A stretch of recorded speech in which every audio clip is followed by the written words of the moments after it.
приятели, преди да си кажете, ето го поредното Porsche, нека го попитам, знаете ли защо именно този модел 934 съществува? Историята е сравнително простичка. Porsche в края на 70-те години, вече след така доста победи по култови състезания, победили марки като Ferrari, BMW и така нататък, вече гледат и в едни други класове и виждат така едни култови автомобили, направени от BMW, като BMW тройка CSL, така наречения Batmobile, както и Ford Capri RS, които така доминират на пистите по това време и си казват, чакайте малко, що и ние да не пуснем нещо истинско. И като казвам истинско, ето това нещо се появява, като култовото ливари с оранжевия портокалов цвят, както и еленчето отпред, разпознаваем дори от баба ти, която ще си каже, това е една кола с елена отпред, дето трещи и бучи много. И ето ме пак днес при вас. Вие всички може би си мислите, че моделите са просто играчки, но аз съм тук да ви покажа как едно към 18 е сериозна работа и днес ще разберете как едно парче метал и пластмаса може да ви накара да се почувствате като заводски пилот в Штутгарт. На вашето внимание Porsche 934 Jägermeister от Exoto. Портокалово чудовище от 70-те, което не просто се гледа, обожава се и ако сте готови за обсебване, сега е момент, ако не сте готови за обсебване, сега е момента да избягате, защото шансът това да ви хареса прекалено много е голям. Както в миналото клипче, в което ви показах легендарния Lamborghini Countach, ще започнем с няколко факта за истински автомобил. Porsche 934 се ражда през 1976 година, като немците решават да докажат, че турбото не е само за драг състезания и така да го кажем комплексирани шофьори. Това всъщност е кола, създадена за FIA Group 4 или, както аз го наричам, класът, в който колите още имат душа и нямат електронни ангели пазители.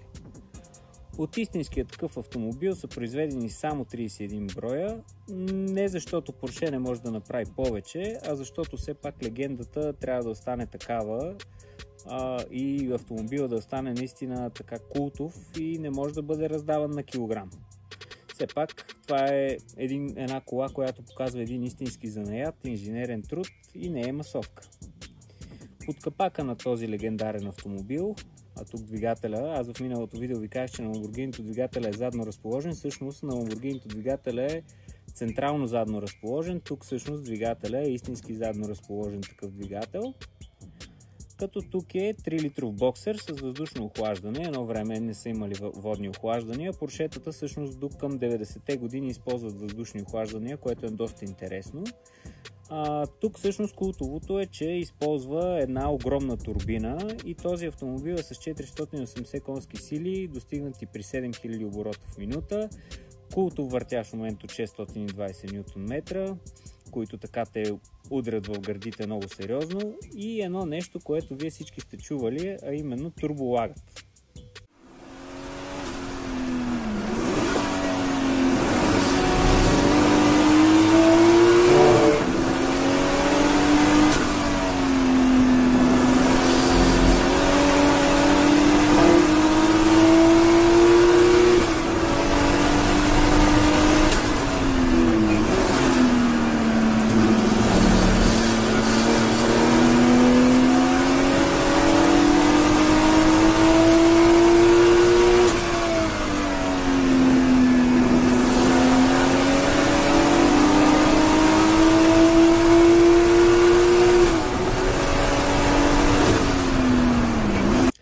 Тук турболагът е абсолютно легендарен. До 4000 оборота тази кола се усеща спокойничка, вътре се чувстваш все едно си дядо и караш до магазина в неделя, за да си напазаруваш ракията.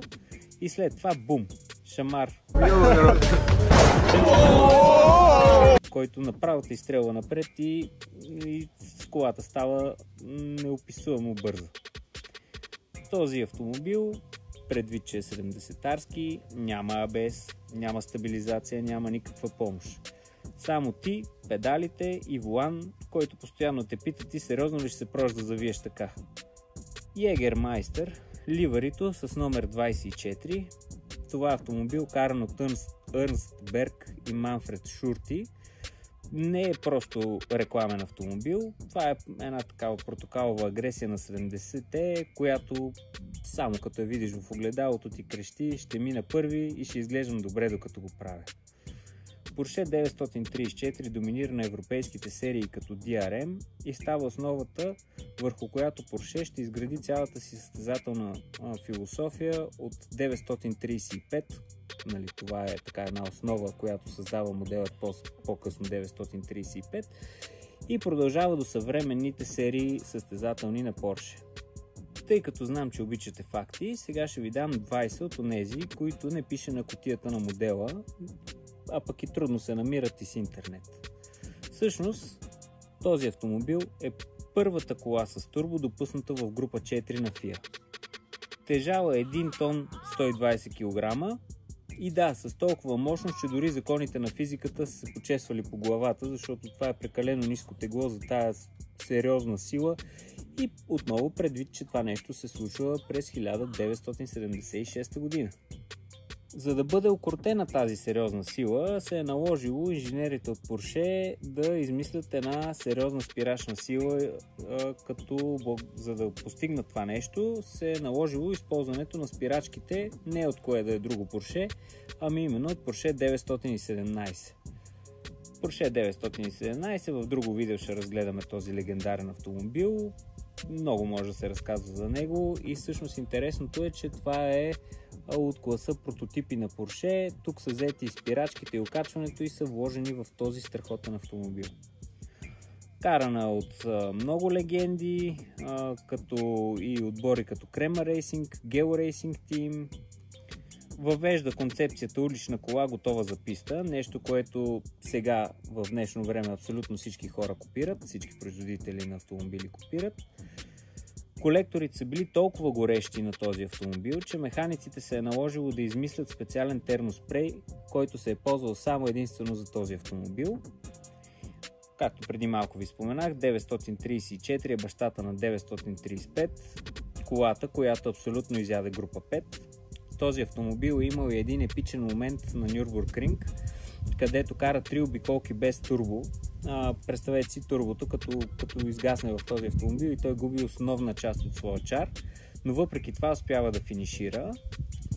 Jägermeister спонсорството, което се вижда тук по целия този автомобил, типично по-немски. Събрали са се отбора Макс Мориц, както Jägermeister, направили се една страхотна скара и на побира са си стиснали ръцете, истински немски стил. –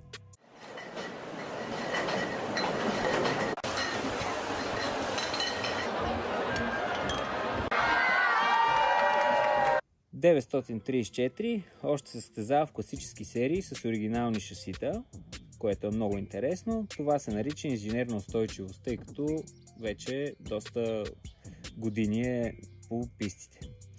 Задното крило на този легендарен автомобил може да бъде регулируемо, т.е. то е регулируемо, но не с бутони, ами изцяло по механичен начин. Развиват се болтовете, нагласи се както трябва и се стягат обратно. Първата Porsche състезателна кола с алуминиев капак, като тук капака не е алуминиев просто за красота, ами за да се постигне максимално ниското тегло. Гумите, проектирани от Dunlop специално за този автомобил. 934 е базирано на 930 турбо, но нещото, което тук са използвали, са едни огромни широки калници, джанти като от малък трактор. Още един интересен факт е, че често унижавала група 5 коли, въпреки че е била в долния клас, доста често е давала по-добри времена от повечето автомобили в група 5. Турбото на този автомобил е било толкова свирепо, че пилотите са казвали педалата декорация, инстинктът върти колата. Всъщност това е било доста трудно Porsche за каране, тъй като наистина турболагът е бил повече от брутален, нямало е такива системи като антитурболаг, съответно колата си се е карала на мускули.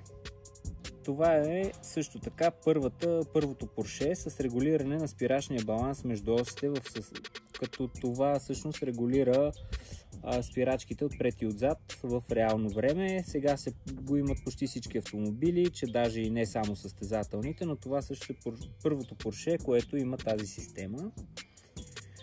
И последният факт, който ще ви кажа, е, че след успеха на 934 Porsche започва директни програми за продажба на състезателни коли към своите частни клиенти, така наречените клиентски програми, които продължават и до днес. И ето, че идва най-любимия момент, а именно разглеждането на същинския модел, като по традиция ще започнем разглеждането на модела отвън. Exoto, марка, която се прославя с своите висококачествени и мега детални модели. Тук е пример за тяхното качество. Не липсва абсолютно никакъв детал. Нека погледнем. Ето, започваме първо от фаровете. Забележете какви стъкла са използвали. Абсолютно всеки един детал е спазен. Тук са ключалките за капака, които всъщност са си релефни елементи. Емблемата, която в случая е декал, но е повече от висококачествен. Колкото повече го приближавам, толкова повече си личи детайлността на този декал. Ето тук при стъклото имаме лост, който спира електричеството, ако при инцидент се случи, за да може да намалим шанса за пожар. Ето тези сребристите пъпчици, всъщност това са дюзичките за водата за почистване на прозореца. Много детайлни чистачки. Джантите, които ви споменах преди малко, всъщност това са легендарни BBS джанти, които са специално правени за този автомобил. Гумите от Dunlop, като Exoto тук са спазили всички надписчета, които трябва да има една гума. Не липсва и винтила. Завъртаме отпред. Тук виждаме всичките болтове, които държат така широкия раздут калник, който всъщност е култово при Porsche 934, го различава основно от 930. Всички решетки по модела, естествено това е Exoto, даже може би няма нужда да го споменавам, но всички решетки по модела са перфорирани, т.е. може да видите през тях. Тук има кука за тегляне, ако се наложи да бъде качвана на платформа или да бъде изтеглена по време на състезанието.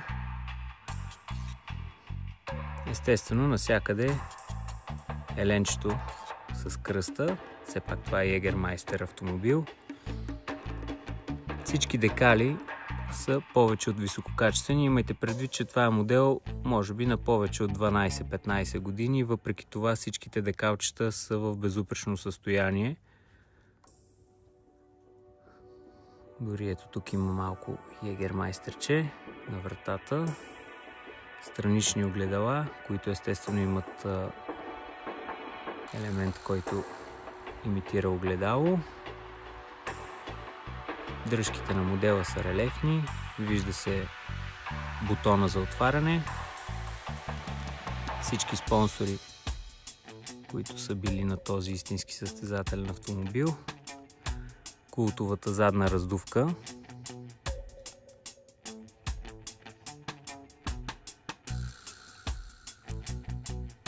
Така, доста интересен. Отново тук е декал Turbo RSR. На стопа отзад много качествен декал, който пише Porsche.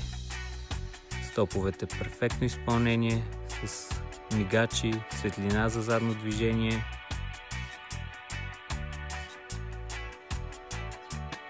Ето тук се вижда един култов ауспух, който видяхте как пуска огньове.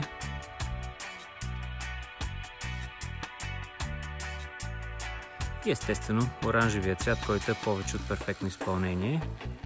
Точно такъв, какъвто трябва да бъде на един Jägermeister автомобил. Сега, нещо, което е много интересно при моделите на Exoto е, че не само отгоре и отвън са детални, също ако обърнем отдолу и вече забелязваме много интересни неща. Отпред огромен радиатор, точно зад перфорираната решетка. Също така отпред има едни две решетчици странични, които всъщност служат за така преминаване на въздушен поток, докато се движи автомобила през ето тези маркучи, които всъщност са мекички, и отива към спирачната система, за да може да охлажда дисковете. Тук имаме работещо окачване, има пружинки. Така, но не приключваме до тук. Завъртаме модела в задната част и тук се забелязват истинските интересни неща. Гигантското турбо. Ето тук има един страхотен blow-off валв, който не са изпуснали да направят. Колекторите, които са изключително интересни, от 6-цилиндровия боксер излизащи тръби, които дори са отцветени, все едно е имало сериозно нагряване. Окачването отзад, ето тук се вижда стап щанга, задния диференциал, полуоските, абсолютно всичко е на място. Окачването си е реалистично. Дисковете, интересно е, че са метални и са вентилирани, двойни дискове, перфорирани. Друго нещо, което е много важно да кажа, на Екзото може на някои от моделите им, този е един от тях, да им свалите джантите. Ако свалите джантата, отдолу ще видите всъщност един супер детайлен диск и апарат спирачен, точно както при истинската кола. Време е да надникнем и вътре в този страхотен автомобил. Сега, тук във вратата не мога да кажа, че намираме някакви особени детайли, тъй като това е спортен автомобил. Всъщност основната идея на вратата е тя да бъде максимално лека и съответно да бъде безопасна, да бъде бързо излизането на пилота. Тук е направено с тази цел.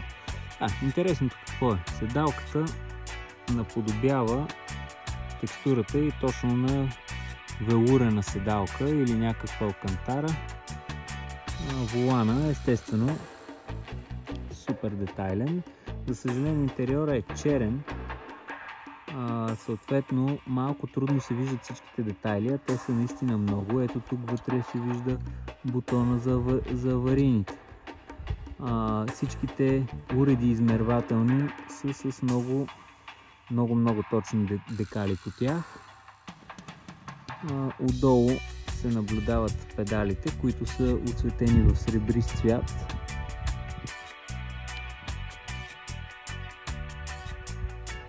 Естествено, тъй като това е Екзото, коланчетата тук са истински колани, т.е. това не е просто някаква пластмаса, ами това си е истински текстилен колан с фотоец закопчалка. Да се преместим и на пасажирското място. Ето тук отново виждаме една страхотна текстура, използвана на седлото на този автомобил. Наподобява на истинска седалка. Даже между другото интересно е, че седалката е мекичка, т.е. това не е пластмаса, ами е някаква като гума използваната материя тук. Вътре се наблюдават спортно кормило, с болтовете дори се виждат на кормилото. Ето тук на таблото има някаква антена. Скоростния лост, който наподобява истинския такъв скоростен лост. От него се виждат и педалите тук. Вратите, там където са праговете, лайсна, която е с текстура. Тук на пасажирското място, тъй като това е един спортен автомобил, не е направен да се возят двама, липсва спортен колан. Нещо, което пропуснах да кажа, на шофьорското място колана има всички надписи, както истинския със спортен състезателен колан, използван при този автомобил. И ето, че е време за финалните думи относно този страхотен модел. Надявам се да ви хареса днешното видео. Екзото Porsche 934 Jägermeister. Това всъщност не е просто модел, както вие сами се уверихте. Това е предупреждение към всички други производители на мащабни модели. Това всъщност е един миниатюрен музей, в който ако бръкнеш с пръст, ще те погледне духът на Ернст Берг и ще те попита дали наистина знаеш какво държиш. Тази кола е за хора, които обичат детайлите, които знаят какво е да прекараш час, зяпайки как окачването пружинира, макар че никой до сега може би не го е забелязал. Така че ако харесваш такива истории, лайкни, удари един subscribe, цъкни камбанката и се готви за следващия път, който ще ви покажа още един модел, който ще ви накара да преразгледате всичко, което знаете за миниатюрния свят. И запомнете, не барайте моделите с мазни пръсти. Екзото го усеща, така че винаги използвайте ръкавички или използвайте специални такива пастички, с които да си минавате моделите и да не остават мазни пръсти по тях.